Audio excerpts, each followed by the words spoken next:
the shadows we reside, cracking codes to flip the tide. Zeros and ones our battle cry. System fall, we watch them die. Hack the gap, no turning back. Red meets blue in the cyber attack. Firewall burns, the signals cracked. Hack the gap, yeah. Alright crew, strap in, because today on Hak-Attack, we're digging into something that reads like a cyber playbook. But spoiler, it's modern democratic sabotage. Let's call it what it is. Picture the red team versus the blue team. In pen testing, red is your adversary, right? They're poking holes in your system, exploiting trust, playing dirty. Blue team, they're defenders, the analysts, and sometimes, the whistleblowers. So what if we reframe something like the Trump coup attempt as a massive social engineering op, mapped out exactly like a red team attack against institutional OPSEC? I'm not just pulling this structure out of thin air. I've seen firsthand how this mindframe exposes the hidden anatomy in high-profile hacks, advanced persistent threats, insider attacks. Those aren't that different, structurally, than the moves you see in internal sabotage of institutions or, democracy itself.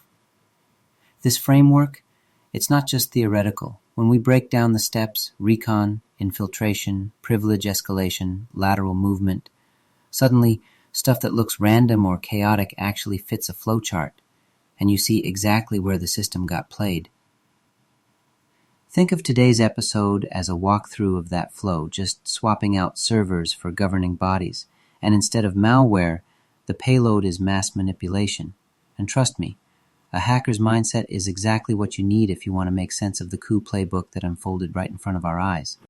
And I get it. Maybe it sounds wild, thinking you can apply pentest logic to politics, but honestly, once you start, you can't stop seeing the patterns.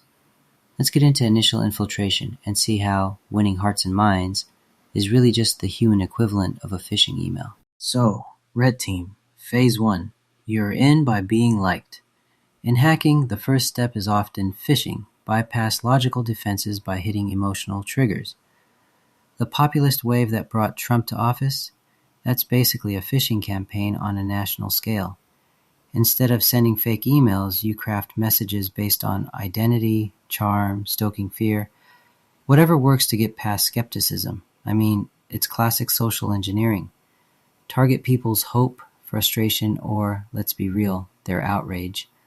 Suddenly, they're clicking anything you send them. And if you look at Trump's election strategy, it was textbook exploitation of emotional and cognitive vulnerabilities. I alone can fix it. Us against them. They're taking from you. It's not a bug, it's the whole tactic.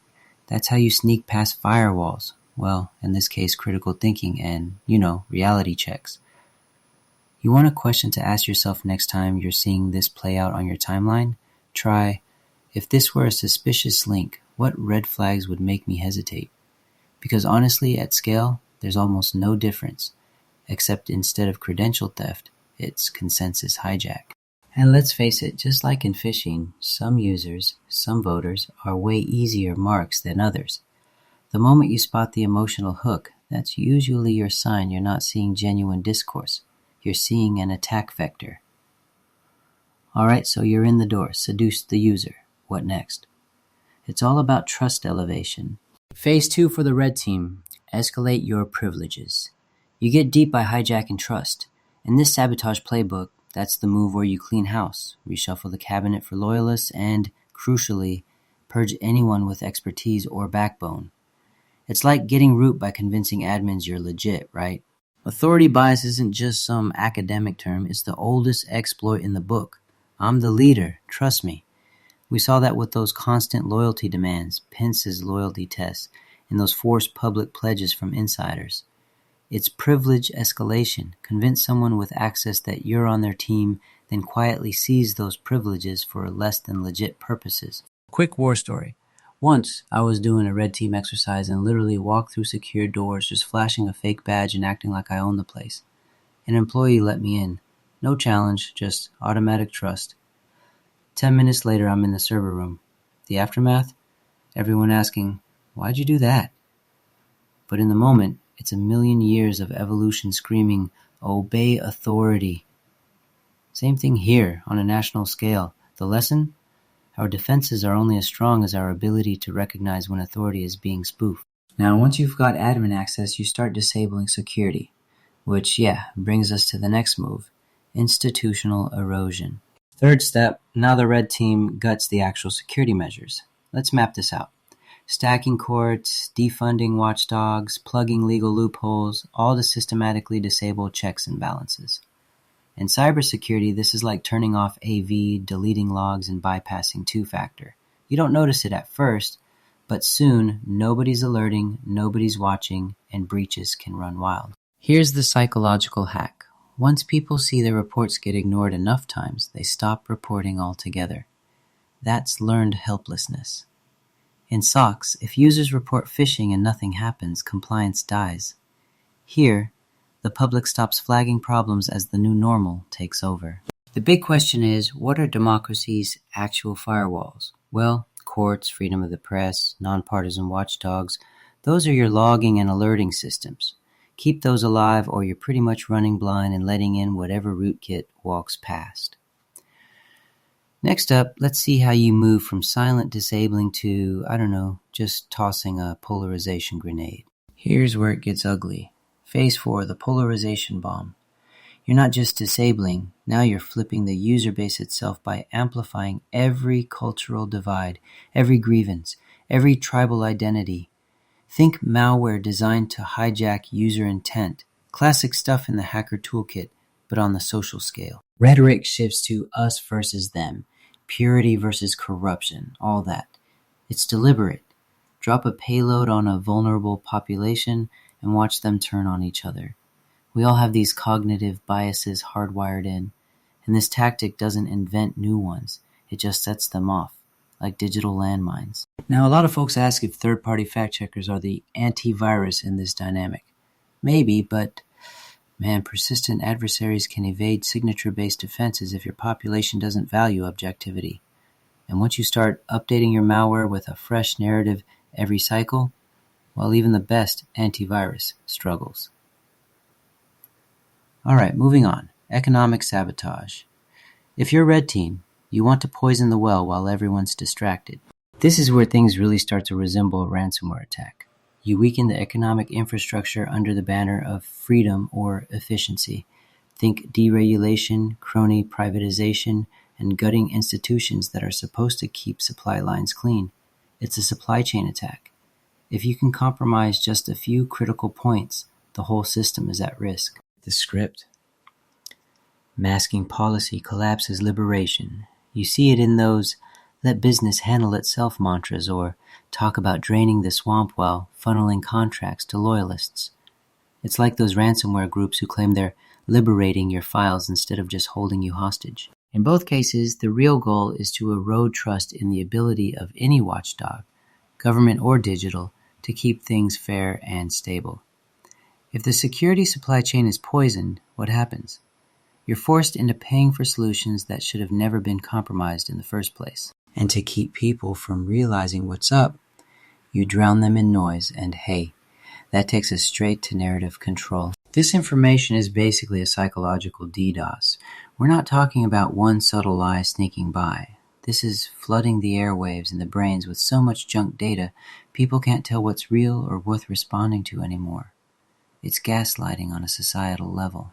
Legal teams, friendly media, armies of bots, it's coordinated. The whole objective is to saturate the media landscape, overwhelm the bandwidth of critical thinking, make it too expensive for defenders to untangle fact from fiction. In technical ops, you see this as a denial of service, just pummeling the system until it can't serve actual users. So the play here is, the more outrage, scandal, and conspiracy you blast out, the less anyone notices the slow, methodical privilege escalations. Which leads to the strategy question.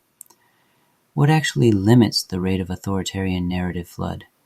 Is it crowdsourced OSINT, whistleblowers, or possibly just sheer public exhaustion? I'm not sure we've cracked that defense yet, honestly. Alright, once you've overwhelmed the internal comms, you start disconnecting the system from external validation, aka strategic isolation. Next tactic? You cut off your trusted nodes. Alienate the usual allies, heap praise on adversaries, maybe even celebrate self-sufficiency as a virtue. But the result is the same. Less peer review, less chance of outside auditing, all while opening back doors for hostile action. This is exactly what happens in network security when a business is isolated. Maybe the VPN dies or partner domains get firewalled, and suddenly attackers who've already breached one node can laterally move in the dark, dodging all outside alerts. I've seen this in live ops. Once, a business went into bunker mode after a breach, cutting comms with partners. And that silence let an attacker pivot for weeks before anyone caught a whiff. On a national scale, break those trust networks and foreign adversaries just stroll right in. Peer review, international, diplomatic, you name it, is a threat to autocrats. If you want to avoid detection, you kill the network, plain and simple. But isolation, surprise, feeds chaos. And now we get to how dysfunction becomes the new normal. Here's the thing. Alert fatigue kills defense. When every week brings a new outrage, scandal, or unthinkable act, you stop treating breaches as exceptional, and the whole system gets numb. This is collapse conditioning. Normalize chaos. Discredit elections. Just keep hammering that dysfunction is inevitable, that it's just politics. That's what we saw with January 6th and the so-called Eastman Plan. These are scripts for repeated penetration testing of democracy's weak points. The more you do, the less anyone bothers defending. It's the same as a blue team burning out. Too many pings in the SOC. You stop responding. Suddenly, when the adversary moves for real, everyone is shrugged, probably just another alarm. So at what point does a blue team stop fighting? That's the existential question. Can you build resilience before adversary fatigue wins? Any effective defense has to be ready for the grind, not just the one-off incident. And that's a good bridge to our final act, the countermeasures, the blue team playbook. Counter-social engineering isn't about having one good firewall. It's about persistent, adaptive defense. Blue team's toolkit, if we're thinking in national terms, sharp OSINT investigation, tight watchdog networks, civic inoculation against viral disinfo, and yeah, a little mimetic defense doesn't hurt. The most important moves, maintaining a whistleblower mesh network, not just relying on individual heroes. Make it transparent. Keep international watchdogs, coalition audits, and independent media robust. In digital terms, don't let one backdoor compromise propagate unchecked. Patch, update, share threat intel faster than the opposition can repurpose old exploits. But I want to leave you all with this question. If the nation is a giant interconnected network, how do we patch those political vulnerabilities faster than red team actors can exploit them? That's the big challenge. The arms race doesn't end, and there's no final defense. That wraps today's walkthrough. Social engineering isn't just for hackers. It's the core playbook for undermining democracy in the digital age. Stay sharp, stay skeptical, and as always, patch early, patch often. We'll dive deeper into blue team defense next time. Zealot45, signing out.